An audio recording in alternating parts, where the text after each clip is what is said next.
Bendiciones a todos. El día de hoy tenemos un tema que pienso que nos va a dar una perspectiva diferente de lo que conocemos sobre el amor de Dios. El título que el Señor me ha inspirado es Recuerda el mandamiento nuevo.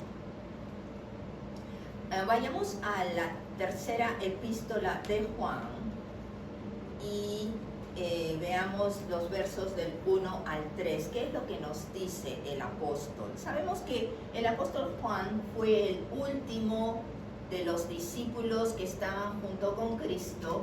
Lo vieron, lo tocaron, participaron de él en vida mientras estaba en cuerpo humano, y fue el último en morir. Y como él dice, después de él no habría otro testigo viviente.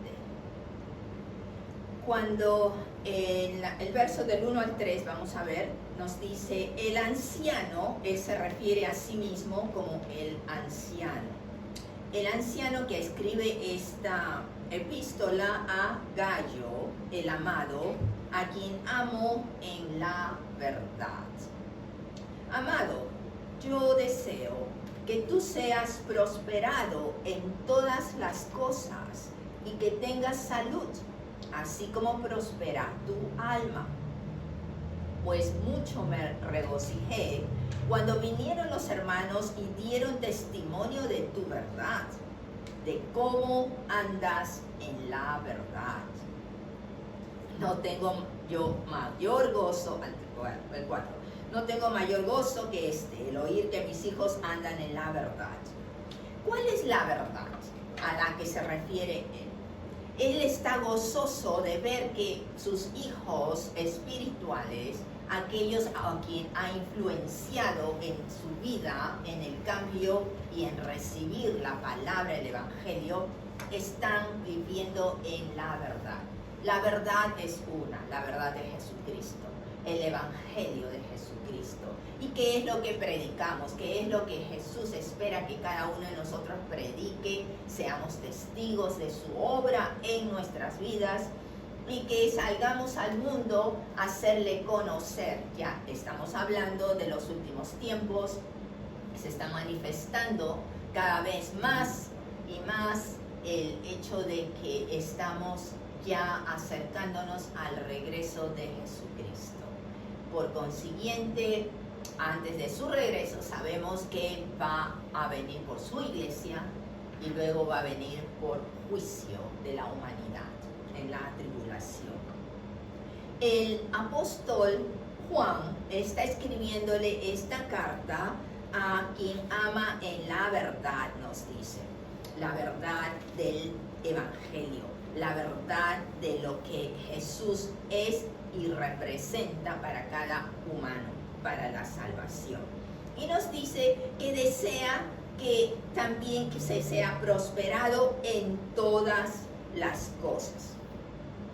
Cuando hablamos de prosperidad, preguntamos a una congregación, ¿qué es lo que piensas? ¿Cuál es tu concepto en que si te digo de una persona que es próspera? La mayoría van a responder en coro, dinero, ¿cierto? Porque la prosperidad siempre se ha unido a los billetes. Más dinero, más próspero eres. Pero eso no es lo que nos enseña la Biblia. La prosperidad podemos pensar en unción, en paz, que prosperes en amor, en la presencia y comunión con Dios directa, la de tu familia, que la unidad y la bendición de Dios venga a tu familia. Todo eso es prosperidad, tu salud, que seas fortalecido para seguir moviéndote y llevando el evangelio. Hay muchos aspectos para pensar en prosperidad, pero el mundo nos ha inculcado prosperidad igual a signo de dólares o dinero, depende del país a donde vives, ¿verdad? Bueno, eso estamos viendo que no es verdad. la sabiduría en tu familia, como decía. Cuando vemos en Hebreos 13:7, yendo a la izquierda un poquito, vayamos a Hebreos y veamos lo que nos dice Hebreos 13:7. Y nos dice: acordaos de vuestros pastores cuando te hablaron de la palabra de Dios. ¿Qué te dijeron? Recuerda. Y por eso es el título del día de hoy. Recuerda el mandamiento. Hebreos 13:7. Acordaos de vuestros pastores que os hablaron la palabra de Dios. Considerad cuál haya sido el resultado de su conducta e imita su fe. Nos está diciendo: recuerda las cosas buenas. Recuerda las enseñanzas que te edifican. Recuerda los ejemplos que te van a apoyar, ayudar a formar tu fundamento, tu fundación, tu edificio. Sigue su ejemplo. Pero que está relacionado con la fe, que es el creer esas enseñanzas, el creer la palabra de Dios, el creer y ver, porque somos testigos de su poder, de que se mueve realmente, que acciona cuando estamos bajo su bendición y bajo su luz. Amén. Amén. Entonces recuerda esto, imita su fe y hónralos. Recuerda la verdad de esta palabra que ha sido hablada por todos estos siervos. ¿Por qué? Porque Jesús es el mismo ayer, hoy y por los siglos. Amén. Por siempre, cuando estuvo Jesús en su ministerio terrenal, Él enseñó su verdad. Él enseñó sobre la explicación de la palabra que muchas veces no lo entendían sus mismos discípulos que lo seguían. Les hablaba, les explicaba las parábolas y les hacía la referencia, haciéndoles recordar lo que decía el Antiguo Testamento.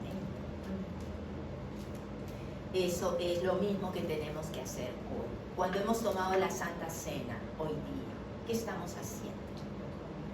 Lo mismo, recordando aquel momento en donde Jesucristo ofrece su sangre para un nuevo pacto, en donde la abre para todo aquel que quiera venir a Él arrepentido, reconociéndolo como Salvador, el que limpia sus pecados, el que fue a la cruz en vez de esa persona.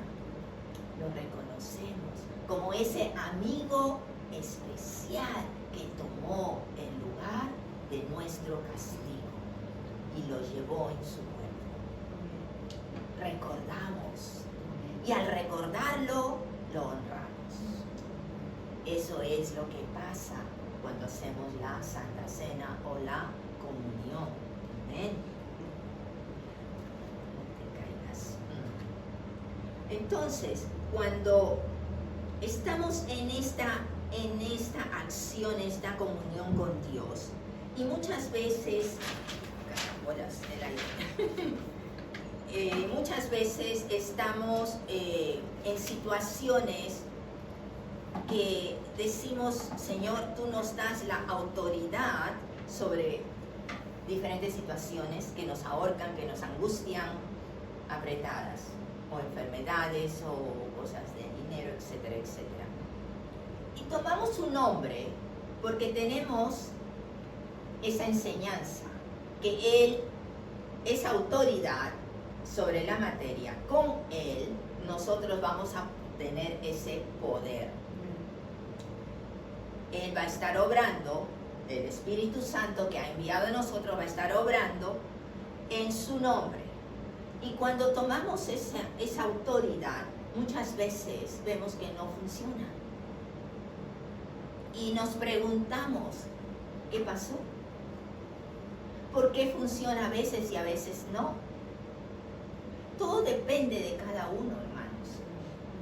¿Cuál es la comunión real que tú tienes con Jesús? ¿Realmente piensas si tú lo estás representando? ¿O sencillamente repites porque te acostumbraste a decir en el nombre de Jesús? Si no tienes conciencia de cada palabra que sale de tu boca, no va a tener efecto. Porque esa es la fe. Sin fe no va a haber acción.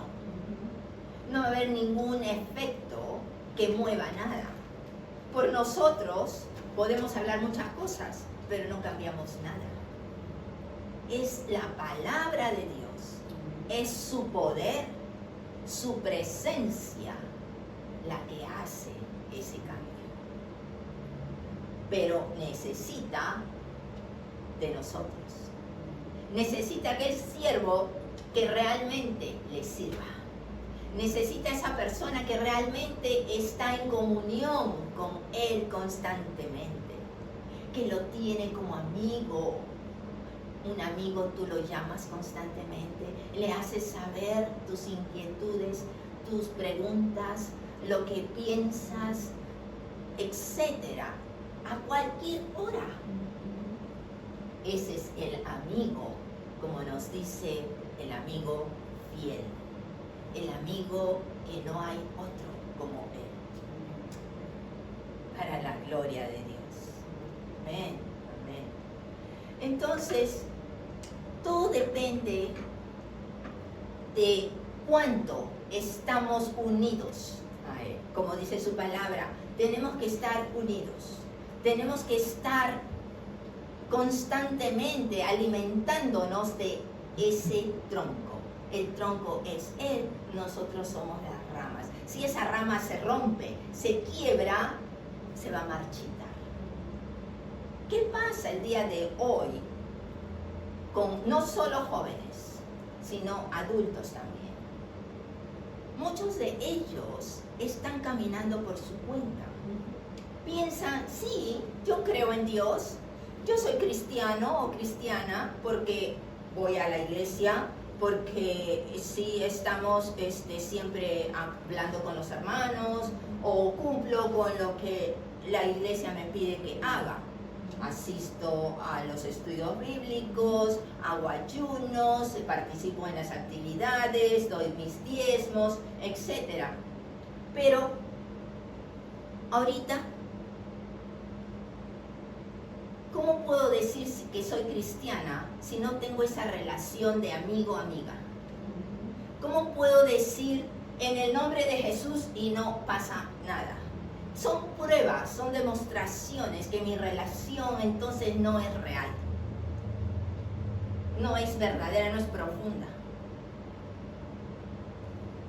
Cuando queremos realmente que el Señor se manifieste para una sanidad, digamos, para ese ejemplo, y oramos por esta persona, creyendo que primero, confiando y declarando que el Señor está en todo sitio, ¿cierto? Amén. Y que Él nunca deja en vergüenza a sus hijos. Tenemos que recordar esas escrituras que nos van a dar ese empuje, ese fundamento, ese poder para que Él obre. Y luego ser ese conducto. Señor, solo tú eres el sanador. Solo tú eres el que va a obrar. Usa mis manos, usa mi lengua, usa mi cuerpo, usa lo que tú quieras de mí, todo es tuyo. La gloria es solo de Él, no nuestra. Amén, amén. Entonces esa autoridad no la podemos tomar por nosotros.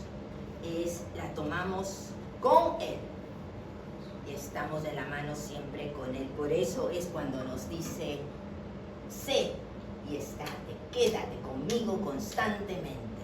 Tenemos que vivir con Él, si queremos tener esa vida de poder y autoridad. Amén, amén. En Mateo 22, el libro, el Evangelio de Mateo 22 y versos del 34 al 40, no vamos a leerlo todo, solamente para hacerlo saber. Mateo 22, del 34 al 40, nos habla de que los fariseos están escuchando a Jesús y uno de ellos viene a preguntarle cuál, en el verso 36, cuál es el gran mandamiento. ¿Cuál es el mayor de todos los mandamientos que Dios dio en el Antiguo Testamento, en la ley? Y Jesús les dice, amarás al Señor tu Dios con todo tu corazón y con toda tu alma y con toda tu mente. Este es el primero y grande mandamiento. Y el segundo, semejante, amarás a tu prójimo como a ti mismo. Vamos a ver el 37 que nos dice, amarás al Señor tu Dios. ¿A qué se refiere esto? Jesús está refiriéndose al Antiguo Testamento en Deuteronomio 6, en Levíticos 19, en donde nos habla de cuando Dios dio la ley a Moisés. Es el primer mandamiento que es dentro de la ley. El apóstol Juan nos habla en diferentes partes que Dios es amor. Y aquí Jesús está resumiendo todas las leyes en dos. Y los dos tienen la misma palabra, amor. Primero tiene que ser Dios, porque Dios quiere ser siempre primero. Quiere estar delante tuyo, no atrás, ni al costado. Quiere estar siempre, que sea Él el que te guía, el que sea reconocido que es el que te da la vida, que es el reconocido que es el poderoso, el que ha creado todo lo que ves y lo que no ves, y por quien, a través de su Hijo, podemos adquirir los beneficios del nuevo pacto. El nuevo pacto que firmó Jesús en la cruz. Y acá Jesús le dice, recuerda la ley, recuerda lo primero que pide Dios creador, que es ámalo a Él, hónralo a Él, sé con Él a sus pies, y todo, como nos dice Mateo 6:33, todo lo demás será añadido, caerá por su propio peso. Entonces, cuando Jesús está ahí diciendo, ama a Dios con todo tu corazón primero. Y la palabra, por otro lado, nos dice el mismo Jesús, que hay en el corazón los tesoros. Lo que tú pones valor en cosas materiales o inmateriales. Pero todos los tesoros con los que tú vives o que piensas que son los que te sostienen, están en el corazón.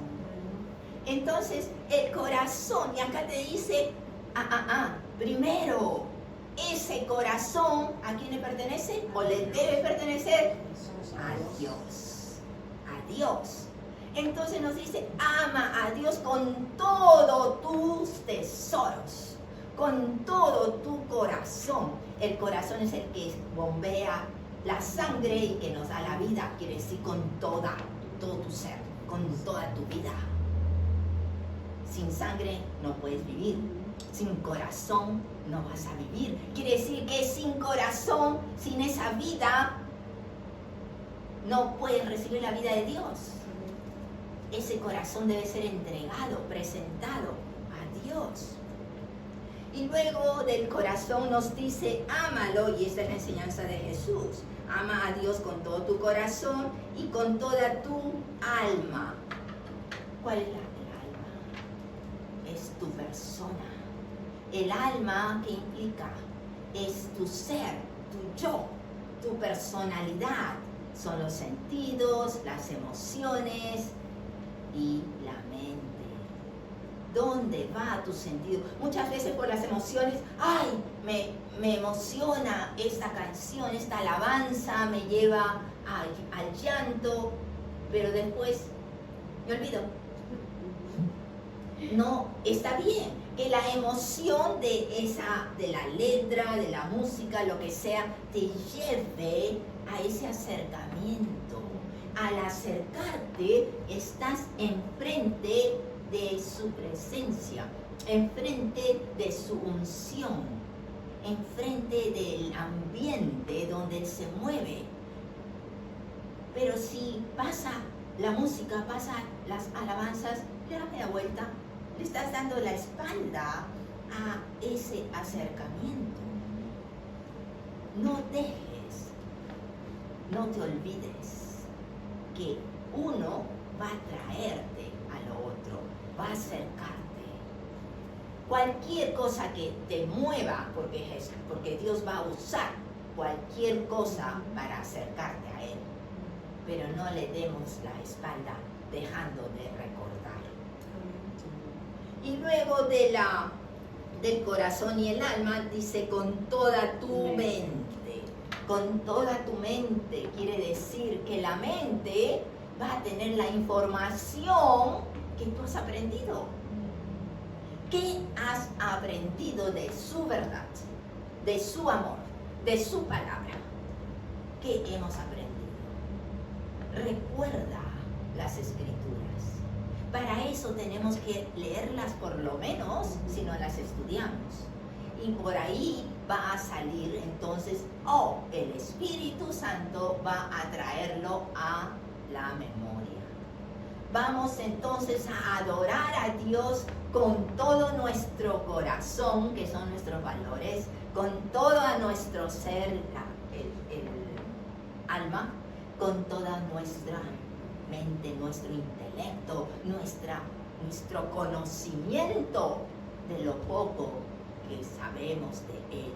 Por más que estudies de Él, por más que aprendas de su palabra, nunca va a ser mucho.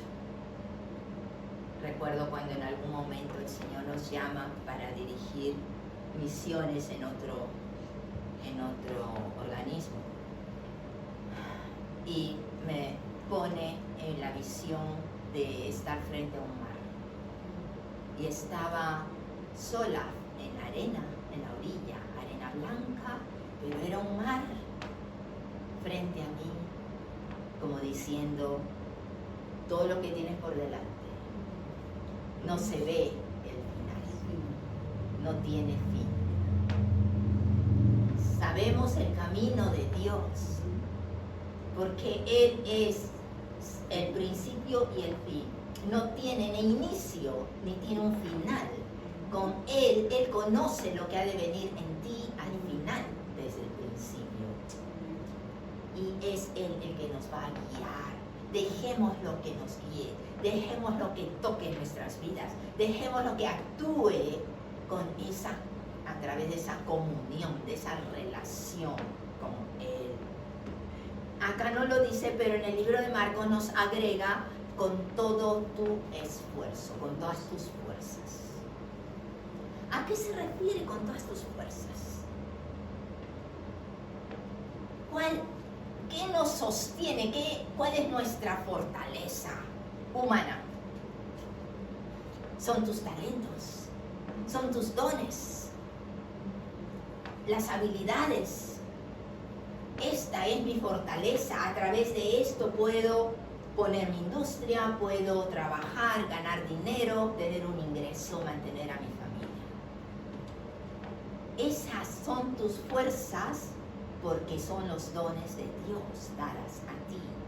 Cuando tú te quieres esforzar en algo que no tienes la habilidad, y todos creo que hemos pasado por eso, por más que te esfuerces nunca va a salir bien. ¿Cierto? Por más que nos esforzamos y comparamos con otros con una facilidad lo hacen, por ejemplo, la pintura, los dibujos, vemos a nuestra hija que tiene una habilidad de chiquita, tenía ese don. Y yo me puedo pasar horas para hacer apenas una cosita chiquitita cuando ella ya hizo toda una escena grandota. Es el don de Dios, nuestra fortaleza. Entonces nos dice, adóralo con todo tu fortaleza, con todas tus fuerzas. Esas fuerzas, tráelas a trabajar en su ministerio, a su obra. Y que Él te dé un ministerio a través de eso. Y te va a dar entonces a través del corazón, a través de tu alma, a través de tu mente. Y ahora con esas fuerzas, Él va a completar esos talentos en ti para edificarte, para su honra y gloria. Amén. Debemos entonces recordar que Él nos amó y nos seguirá amando, y por eso mandó a su Hijo a la cruz, para que nosotros podamos tener esa libertad y esa capacidad de caminar representándolo bajo su autoridad y su poder. Aleluya. Gloria a Dios. Dios los bendiga.